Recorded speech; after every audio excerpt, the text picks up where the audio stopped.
Welcome to this wonderful platform. If it is your first time of stopping by or coming across this channel for the first time, you are welcome. Please, if you like what you see here, after watching, subscribe, put on your notification bell. It's very, very important because it's going to help you to know when I upload a new video. In this channel, I present to you news on daily basis on what is happening in the whole world, especially in Nigeria and in Biafra land. Yes, I'm Mother Biafra. I bring to you Biafra news.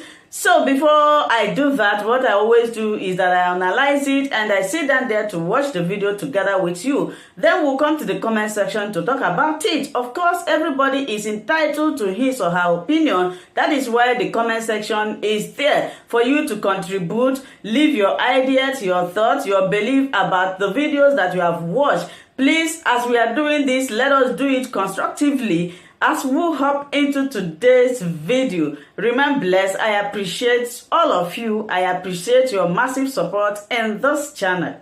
Okay, well, yeah, you've heard about it. Everybody's been talking about it. The president's approval of the recommendations of the committee to review with dispatch the 368 grazing sites across 25 states, which they've not disclosed those 25 states. You've been consistent in your perspective about some of these issues, but now, given this latest perspective, what do you think is going on? Thank you very much, Chamberlain. I want to say that I'm disappointed with the presidency. One, we expect that we're in a democratic governance, and the presidency would have understood this. Some weeks ago, Mr. President challenged Nigerians that whether he is not ruling this country according to rule of law. And I came out swiftly and said that, Mr. President, if some people are deceiving you, let me tell you the fact on ground. You are not ruling this country according to the rule of law in all aspects. Some aspects, yes, but in other aspects, you're not doing it. And here we are. Let me tell you, is Mr. President not having an Attorney General to advise him on what the law says about land administration? Everybody knows I'm not a lawyer, and I must not be a lawyer to know what land administration in Nigeria is, because there is a Land Use Act enshrined in the Constitution of the Federal Republic of Nigeria. And it amazes me for Mr. President to come out to say that he will revive obsolete grazing reserves and grazing routes. Where are you going to have that? I have had personal conversation with our president, and I've had personal conversation with Mr. President handlers. And I have said, look, when we had grazing routes and grazing reserves, what was the total population of Nigeria? Less than 40 million. This was when it was initiated. But then it was as a result of the laws governing northern Nigeria.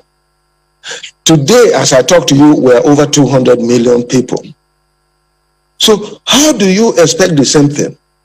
The land that used to exist have not increased. It is the same 923,000 square kilometers that we had, but even less because of the ceding of Bakassi to other parts, to the Cameroons. Now, you are talking about in 2021, you're saying that open grazing should supersede every other activities of government, whether it is schools, settlements of our people, roads, construction, and other markets and other activities of human beings. Then I begin to wonder, how are we going to achieve this? So if Mr. President respects the law, the Land Use Act gives the governors the power to preside over land administration on behalf of the people that they govern. And so that is where we are. It's amazing, and I'm surprised to hear this coming from Mr. President, as if he doesn't have an attorney general, as if he doesn't have lawyers around him to advise him. I think Mr. President was misquoted, or he did it out of error, and he should come out and apologize to Nigerians, because there is no basis whatsoever for this to be going on when we know we have a constitution and the laws that are available. The point is very simple. We have National Economic Council. This is Mr. President's council, inaugurated by him and chaired by the Vice President of the Federal Republic of Nigeria. The 36 governors and some key ministers, including Minister of Federal Capital Territory, are members of this council. We saw this coming. And we sat down and said, how can we resolve this? The entire council came out with a resolution and let us establish a committee that will go around and assess the situation and come back with recommendations that will help curb these problems that we have in Nigeria today. The committee did this work. They came to Benue State. All the stakeholders were invited and they participated. And it was resolved at the end of the day, after visiting several states, that ranching should be adopted. But where states that have enough land to do open grazing, they should do it. If they want ruga, they should do it. If they want cattle colony, they should do it. If they want open grazing, whatever they want, they should do it. But state by state case should be respected based on their peculiarities. And this is what we came out with.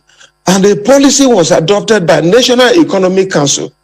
But Mr. President chose not to implement the resolution of this council.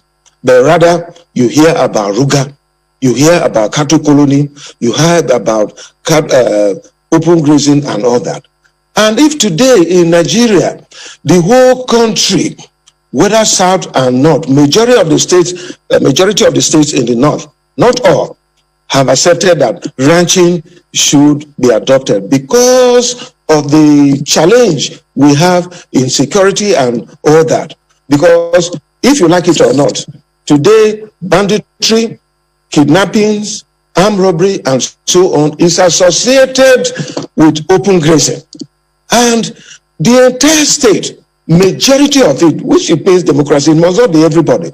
We have accepted that ranching should be adopted as a model to help curb insecurity, to help curb the problem of farmers and herders and all that. And if Mr. President, with all the array of very responsible people around him, will not advise him, and he will come out with a statement that he is reviving open grazing and also reviving cattle routes and grazing areas. Then it amazes me. I'm surprised. Are we in a banana republic? Yeah, but Your Excellency, let me just follow up on something in your opening remarks when you said you had spoken with the president and on a separate occasion, his handlers on a separate occasion. So what was his response when you spoke to him about this? His response, Mr. President has a set mind. Let me tell you, I have spoken to him personally. And his outing publicly also confirms what he told me. Mr. President believes that for peace to reign in Nigeria, there must be open grazing. There must be provision for cattle routes. There must be provision for grazing areas. And according to him, Mr. President feels that those grazing areas that were enacted, especially in the northern states, and cattle routes, those who have encroached on it, because I raised it with him, and he insisted that those who have encroached on it should be relocated. And that was why I told him that, look, we are no longer in the 50s. We are no longer in the 60s because the population have overgrown the land what we have. Land is not increasing, but today we have over 200 million people compared to the less than 40 million we had in the 1950s.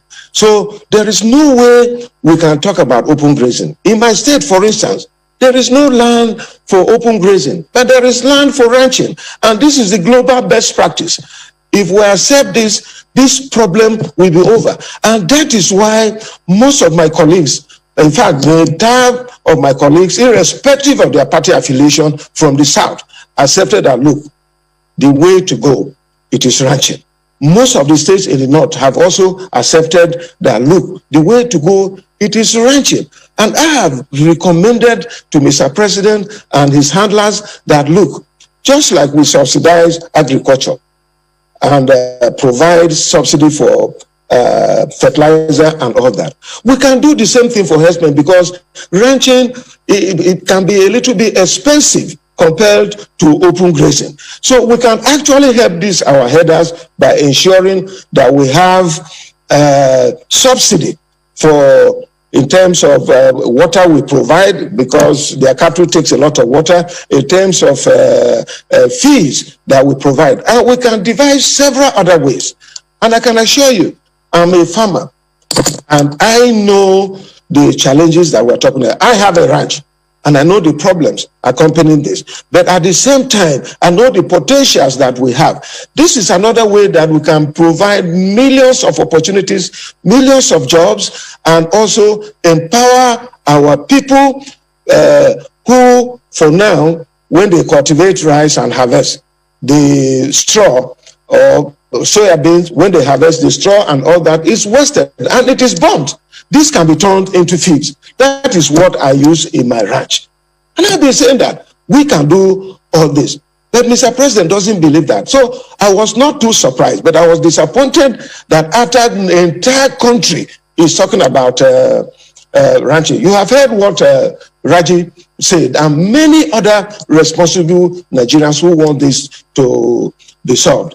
But because I think Mr. President is pushing me to think that what they say about him, that he has a hidden agenda in this country, it is true, because it is very clear that he wants to Fulanize. But he is not the first person who was Fulani president. Shagari was Fulani president. Yaradua was Fulani president. They were the best president in the history. But President Buhari is the worst president when it comes to issues of security and keeping his promises. Go back and check in 2015. What did he say? Human rights issues. He talked about press freedom. He talked about the economy. He talked about corruption. He talked about security. Tell me one thing that Mr. President have achieved. He has achieved some level of development in other sectors. But truly, these prominent things that is a concern to Nigerians, and we're all worried. Tell me where Mr. President have come out to address this matter. Is this corruption? We are worse in the history of this country. That corruption it's interesting. Your Excellency, it's interesting that you also score him well in some areas, at least said in some other sectors. I'm an objective person, and I always say the truth. Right. So I imagine that when this came out, maybe when the president first mentioned, these grazing routes during that interview a while back, you must have gone back in time as well to look at that law of 6465, which is applicable at that time to northern Nigeria. And I'd like to find out what you found out, especially for Benue State. I mean, you've been at the receiving end of this, the farmer herders squabbles, for some time now. What did you find out regarding those old grazing reserves? How much of them are in Benue State, because they say 360 something across 25 states, but how much of those old grazing reserves are in Benue State? My brother, let me tell you, there is no grazing reserves. They are just trying to impose it on Benue as of today, just to punish us for our stand against the Fulanization agenda of Mr. President. That is it. There has not been any gazetted grazing reserve or grazing routes here in Benue State. Why is Mr. President trying to impose his will on Benue people? This will not be accepted. But even if the grazing reserves and grazing routes were applicable to Benue State, today we are no longer in the 60s. We are no longer in the 50s. And there is an act regulating land administration in Nigeria, which gives the governors powers to preside over land. There is no party. It is not Mr. President. This is a federation. Mr. President has his own responsibility and we have our own. What we do is to complement each other. If federal government wants land, as I talk to you, and I have been given to them, they will apply. From me, in Benue State here, all the federal government agencies who apply for land, we give them. But it is through the land administration in Benue State. So that law, it is no longer applicable to Benue State. It is no longer applicable to other parts of Nigeria. And I think that Mr. President is wrong. And that is why I say that the lawyers around him, very senior lawyers, very responsible people, why can't they advise Mr. President that what you're saying is wrong? They should be able to advise him before this thing happens, because it's contradictory. Let me tell you, even Mr. President accepts ranching. Or is it because he comes from Katsina State that he can give 6.5 billion naira for ranching and come back to say that other states must do open grazing? And you also heard the governor of Katsina State who said that open grazing is un-Islamic. Katsina State is predominantly an Islamic state. And he said that open grazing is un-Islamic. So is the Bible. In Exodus, the Bible bans open grazing. That is even before we came here. And so if Mr. President decides to go and give 6.5 million to Katsina and then abandon us, who started this project in 2016, even in the National Livestock Transformation Program, which we were all part of it, 36 governors and all of us did it, and Benue State was a champion of ranching in this wise. Mr. President have not cared to even put Benue on the map of the 7 pilot states that are designated to be do ranching in Nigeria. So you begin to look at this level of injustice, unfairness, and inequity against us. Is it because we have stood against his colonization agenda? Mr. President, when he came in 2015, he said that he wants to be president for the entire country. He will be for nobody, but for everybody. But today, Mr. President has shown that he's a president for Fulani people and not for Nigerians. And that is why we're worried, and we have decided to voice out. Whether it is with the last pint of our blood, we are giving up, because at any given point, we must sacrifice. And at my age, I have no reason to be afraid of anybody or say the truth. The Bible says that you shall know the truth, and the truth will set you free.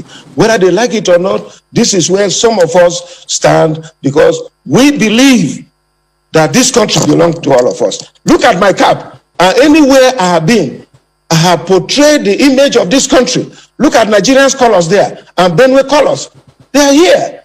And so I believe in the unity of this country. And I cannot allow someone to destroy this country for no reason. When you spoke about the funds allocated to Katsina State for ranching, are you asking that the same thing be done to Benue and other states who would like to have it? Thank you very much. Whatever is good for the goods is good for the gender. That is the point.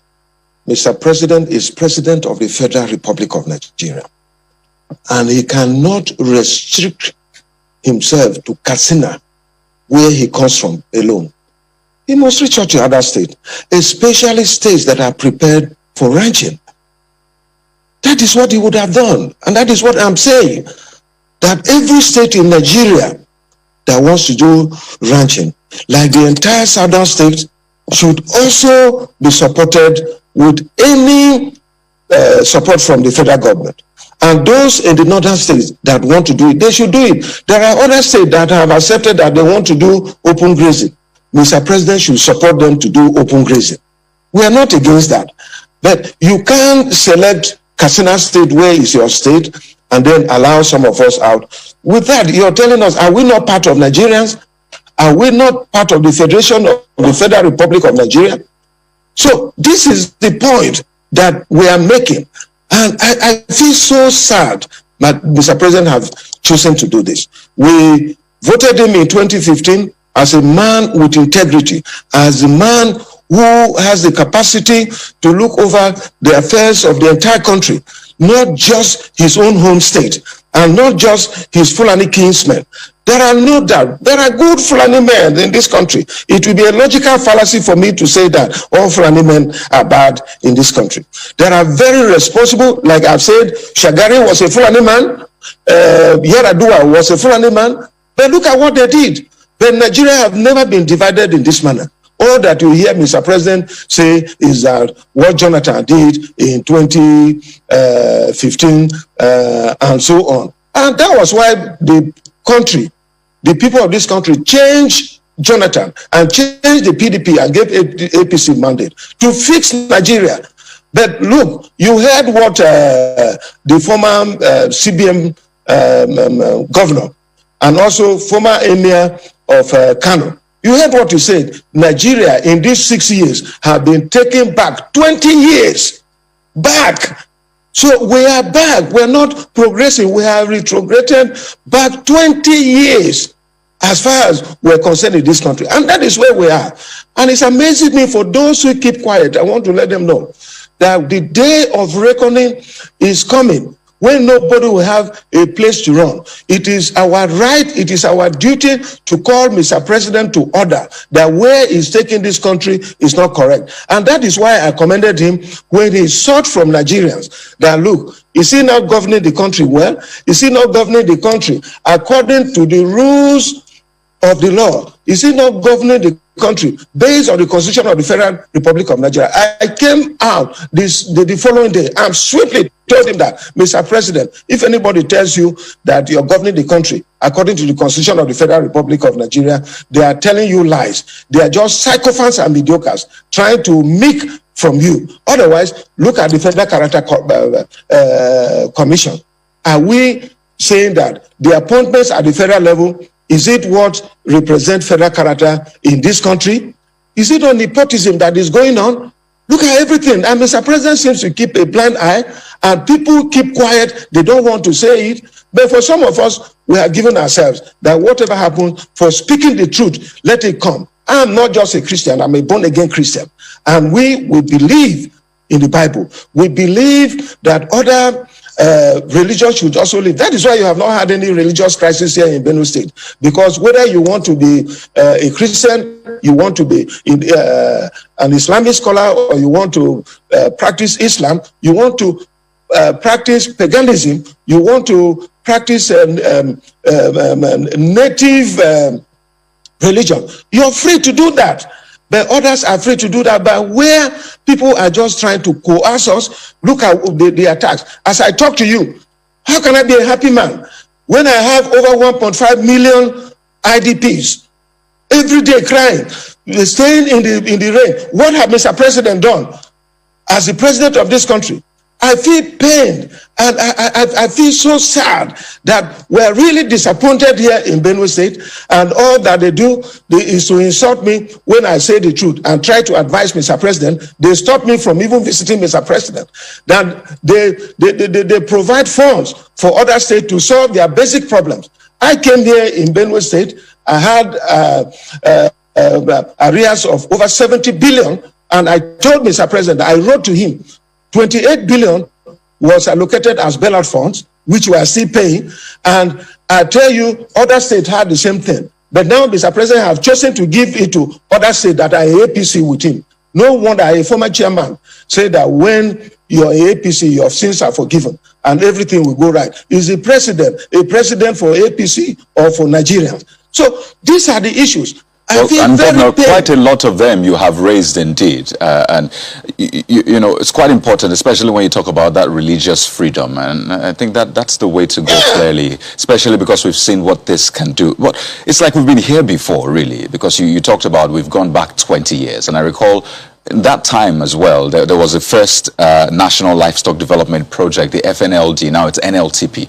And at that time, the federal government gave 50% of the funds, states contributed 25%, and the World Bank gave 25%. That was at that time. And now that you're saying, well, you're open to having Oh, yes. So now that you're saying your state is open to getting some sort of seed fund like Katsina State got as well, in what way would it work? If the federal government is given, how much stakes, how much say will the federal government also have in how the business is run?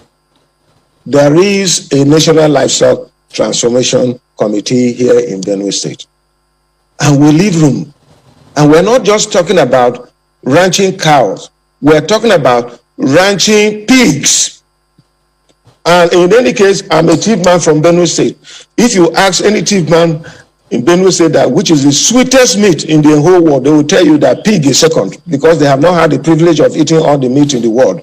So we are also ranching pig here in Benue State and other forms of livestock and even poultry. We are doing it. So in the document of the National Livestock Transformation Plan, we captured all this into it, and we are ready to key into it. The government was supposed to give us some seed funds, so they now gave it to Katsina State and left some of us who were champion of this ranching out. And that is why we're not happy about it. We are ready at our own end. Even now, if you come to Benue State, you can see a number of ranching here and there and all that. Well, all this narrative that they try to insult that Ortom sent Fulanis away. Some Fulani men are my best friends as I talk to you. And nothing like that has gone. We have not sent any Fulani man or Hausa or Yoruba or Igbo man away from here. If you want to do livestock business, the only thing we say is that obey the laws of the land. And we'll be home with you. We have no land for open grazing, but we have land for ranching. If you want, apply. And there we are going to give you. Benue State is a peaceful place for all. But as I talk to you every day, because of the body language of Mr. President, Mayati Allah have continued to sponsor terrorists and bandits and killers into Benue State, and they have been killing our people. But recently I spoke to my people, and they told me whether it will require Mr. President, especially when he made a pronouncement about open grazing. People have told me to tell Mr. President, and since they have blocked me from seeing him, this is the only medium that I have. Maybe one person, he may not be listening to this himself, but maybe one person around him may hear it. Since they have blocked me from listening, I want to tell him that if he wants, let him come and kill everybody in Benue State, then he can have the land for his kinsmen, the Fulani people, so that they can take over the land and do whatever they want. Everything. We're a law-abiding government. About the Miyetti Allah, and when you say that, how much of this evidence have you given to the police, and what is being done about it? I recall we had that conversation with your deputy some time back, but it's important to know how far you have gone in escalating this and what is being done about that. Even right from 2017, when this law was enacted, and Miyetti Allah came out and said that they were not going to obey the law, that they will fight against us, and quickly alerted the presidency. The documents are there. They are stamped by the presidency. I have them. And nothing was done. And I told them that as far as I know these people, when they issue threat, they come. So proactive steps should be taken. I wrote to the security agencies, the Nigerian police, the DSS, and all that.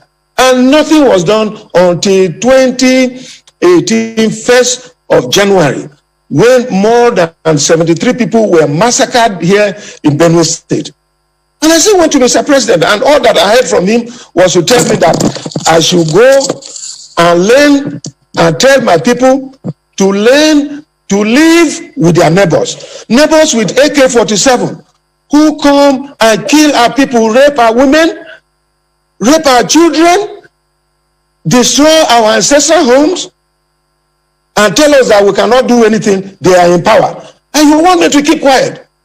For what? I have alerted the presidency, and at intervals, several times, not once, not twice, not thrice, I have alerted the presidency, and nothing was done to curb this. Mayati Allah, as I talk to you, they are in Abuja with Mr. President, going in convoys with enough security men being paid from taxpayers' money in Abuja, being protected as I talk to you. And they talk rubbish. They own up to the killings in Benue State, and I wrote to the security agencies, I wrote to nothing has been done.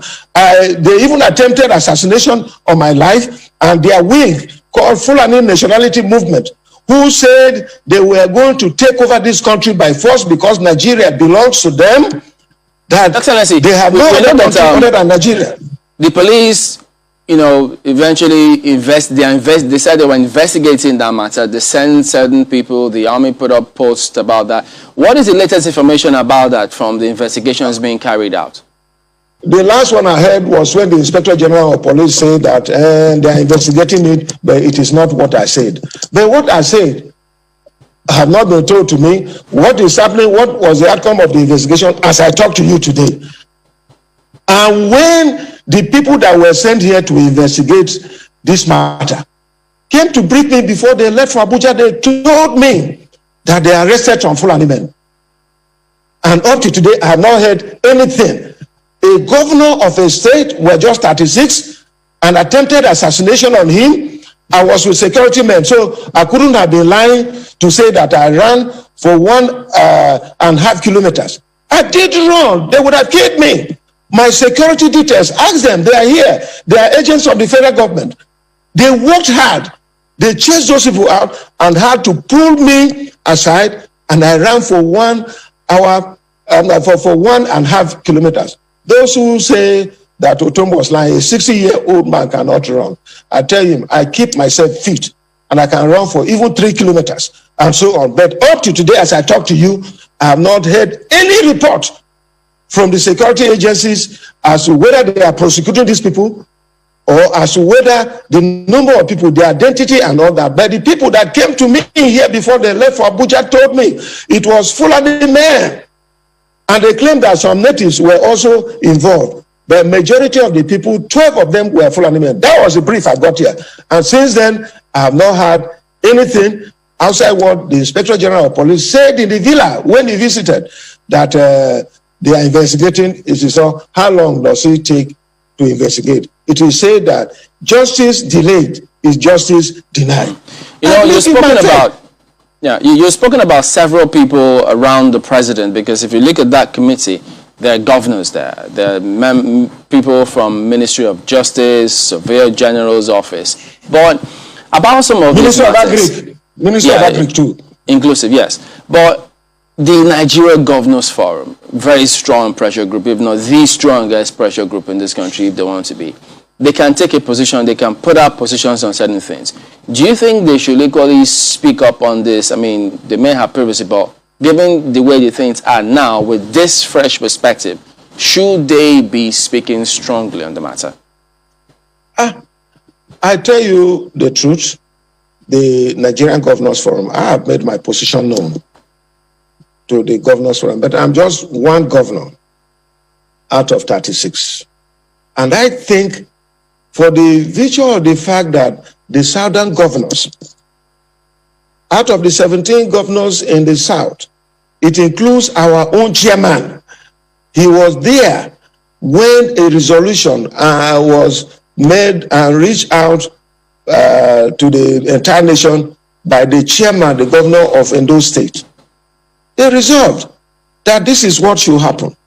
But instead of getting commendation, you can imagine the castigation that was meted out to the governor of Edo State and the southern governors. And where our Attorney General, I think that he was misquoted, but he would have denied it. You know, I like giving people opportunity to own things for themselves.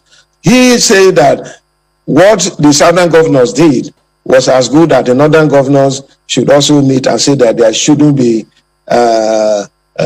sale of spare parts in the north. What relationship have this thing we're discussing with the matter of spare parts? That I don't know. So I think the position is known. And as I said, most of the governors in the north have spoken. But I think that the challenge we have here is that most people are afraid to confront this matter because of the fear of EFCC and so on. So they are afraid to come But I tell you, what corruption are they fighting? Let me say, I've always said that if they want, they can come here in Benue State and do whatever they want. The posterity will judge them. But I think that this is the problem that is happening. Most people are afraid when you speak the truth as it is, EFCC will come after you. Even the young man who is the EFCC chairman, I believe he has the zeal when he came in and all the things that they say he wants to work. But he's being frustrated as I talk to you today. You know? So this is the point. But I have made my position, and the majority of the governors in Nigeria have made their position that the presidency is frustrating this. Otherwise, how do you account for the decision and the policy that the National Economic Council made on solving these problems once and for all, and the presidency reversing it, that quickly they should go there? In Benue State, nobody will come here to talk about that, except you can kill me or you can do whatever you want with me. I don't care. But as long as I have the mandate of my people, I still remain committed to working with them. And I want to say this to the presidency, that they will not remain there forever. Goodluck was not there forever. Obasanjo was not there forever. Abacha was not there forever. One day, when God decides, they will see the result of it. But this kind of deceit and lies and frustration that we are getting from this kind of government should not be accepted. This is not right. And I think that Nigerians, we own this country as a people. They should rise up and speak. This thing, they are protecting themselves. I borrow words from my friend Dilo Malai. If you talk, you die. If you don't talk, you also die. So why should we keep quiet? Just speak the truth and let it be known and let it be on record. If I die today, let it be on record that I believe in a cause, I fought for it, and I stand for it, and there I remain. And because I love our country, Nigeria. Well, Your Excellency, you were accused of arming forest guards against the law, and then they said you wanted to use them as private concern. Different perspectives have come forward, have been put out there about what you're doing with the private guards. Could you tell us what is going on? Are you arming them at the moment? Thank you very much for asking me to clarify this matter. This is one of the narratives that the presidency will set out to blackmail me. Ask anybody in Benue State since my assumption of office in 2015 whether I have a single talk less of arming private guards. That has never happened. Even Mr. President, in one of our meetings, he accused me for arming 6,000 militia in 2016. Where are the militia? Have any security man apprehended any of my militia? Just like they did to Eastern Security Network and did to Igboho. And that is what we keep saying. If you did that to Igboho and did that to Kanu and did that to Eastern Security Network, why can't you do it to Fulani herdsmen? Yesterday. Thank you for always watching Linda's TV show. I will see you again in my next video. Remain blessed. I appreciate each and every one of you, and keep on watching Linda's TV show. If you have not yet subscribed, please